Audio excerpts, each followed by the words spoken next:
द्वारका में छिपा हुआ रहस्य बहुत ही गहरे और रहस्यमय है। द्वारका को भगवान श्री कृष्ण की नगरी माना जाता है।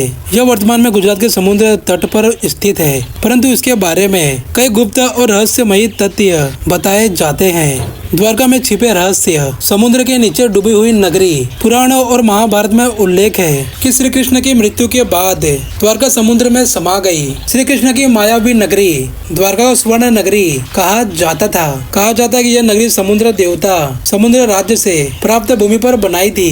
यह 12 द्वारों से घिरी थी और अत्यंत सुरक्षित मानी जाती थी।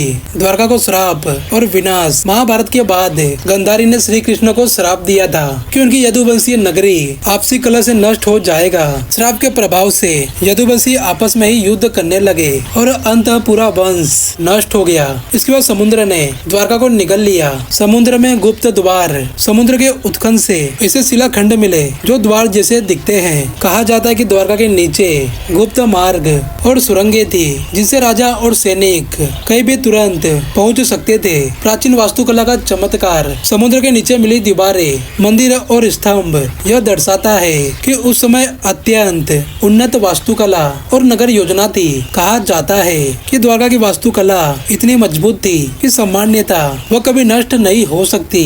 केवल समुद्र का प्रकोप ही इसे डुबा सकता था। सोने और खजाने की नगरी। कथाओं के अनुसार द्वारका में हर घर सोने, चांदी और रत्नों से भरा था। समुद्र में डूबी हुई द्वारका में अभी भी छिपे खजाने होने की बात कही जाती है। वैज्ञानिक रहस्य। पुरातत्व विभाग और समुद्र शोधकर्ताओं को समुद्र के भीतर 9-12 हजार साल पुराने अवशेष मिले। यह इतिहासकारों के लिए बड़ा रहस्य है क्योंकि यह मानव सभ्यता की ज्ञात उम्र से भी अधिक पुरानी सभ्यता की ओर इशारा करता है। आध्यात्मिक रहस्य। द्वारका धाम 4 धामों में से एक है। मान्यता है कि यह भगवान कृष्ण का साक्षात निवास था।